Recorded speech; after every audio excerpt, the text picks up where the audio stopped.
Assalamualaikum viewers. Shoaib Ahmed is again here with another experiment of the electrical machines lab, and today we are doing another experiment of the DC related to the DC generators. Today's experiment is the experiment related to the DC shunt wound generator. Already we know that in the DC generator there are the two types of the winding, the armature winding and the field winding. The armature winding is the rotating winding of the DC generator, and the field winding is the static winding in the DC generator. The field winding is excited from the DC, separately excited DC source. So that will be called as a separately excited DC generator for the production of the magnetic field, which we have already done in our previous experiment. Now the DC shunt wound generator is the self-excited type of the DC generator, in which the magnetism is produced itself by when the generator is to be generated the voltage from the armature winding. So already in this experiment we need the prime mover and the DC generator for conducting this experiment. Okay, we need the two emitters, one which shows the field current and second one shows the armature current. And here we are not using the induction motor as a prime mover, we are using the permanent magnet DC motor, which is used as a prime mover, which provides the mechanical energy to the generator, and that generator will produce the electrical energy by converting it from the mechanical energy. Okay, and we are using the load which is to be connected with the generator for the production of the voltage and also the current. Okay, so before doing this experiment we need to know the diagram and know some formulas related to this experiment. There are the two types of the winding, as you can see in this diagram. There are the two types of the winding, the shunt field winding and the armature winding. The armature winding is connected in series with the load, and shunt field winding is connected in parallel across the armature. The shunt field winding is the maximum number of the turns, fine number of the turns with the high resistance, and the rest of the current will flow from the armature winding because it has the lesser number of the turns and thicker wire, because when the wire is thicker the current will be more flowing from the armature winding. And here the current is divided into two parts. Number one is the IA current, armature current, and the shunt field current. Okay, and load current, if you are going to find out from this experiment, so it will be the minus IA minus I shunt. And if you are finding out the armature current here, it will be the sum of the load current and the shunt field current. Power developed in the armature is that Eg multiplied by Ia, that will be the power which is developed in the armature. And if you are finding the load voltage in this experiment, obviously you need to find out the terminal voltage, measure the terminal voltage, and even the armature current, which will be the multiplication, will show us the power which will be generated by the load side. Okay, so now we are doing the experiment and see what results we are observing from the experiment. Now we have to make the connections on this trainer by following this circuit diagram of the shunt wound DC generator. Okay, it is also the self-excited generator. So first of all we need to connect this prime mover. Okay, first of all we need to connect this prime mover. We need the DC source, DC voltage from this.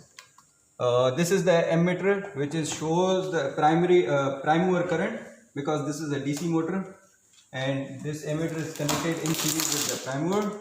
Okay, and this will show us the prime mover current. And if you want to measure the output voltage by the prime mover, then this will give us the prime mover voltage. Okay, now prime mover side connection has been done. Now we have to make the connections of the generator side. First of all we need to connect this armature winding with the load side. So you can see here, this is the armature winding. Okay, so connect this armature winding in series with the load side and even the ammeter. So again I am going to connect this with the 100 ohm resistive load, and again back to the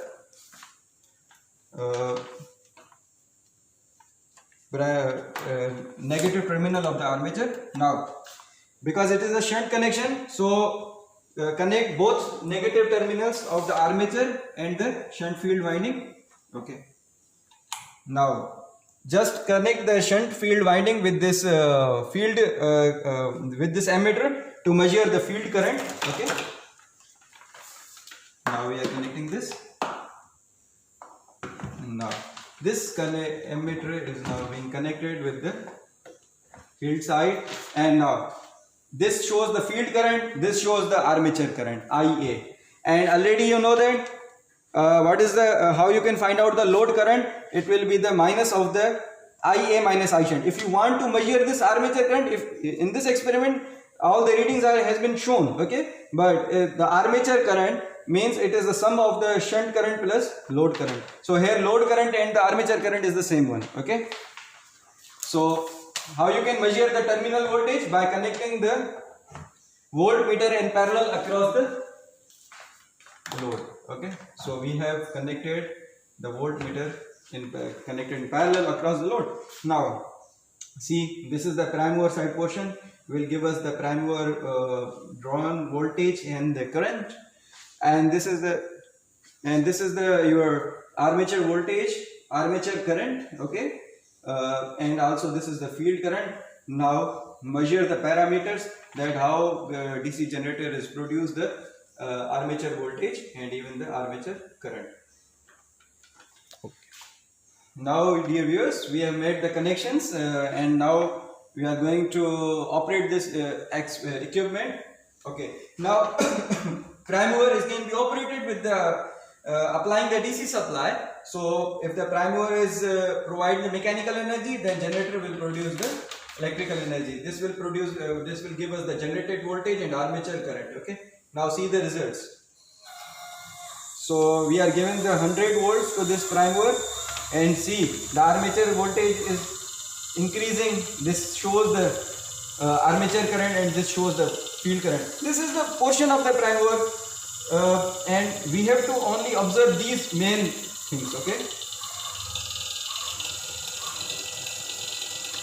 up to 100 volt you can see we are applying 100 volt almost. Okay, 100 volt which is to be generated by the armature, we have provide the load, and this one is the armature current.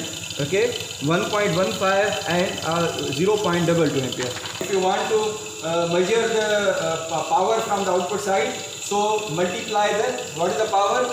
P is equal to V multiplied by IA. Here V is the terminal voltage 100 and multiplied by 1.13. So this will be the power which is to be generated by the armature.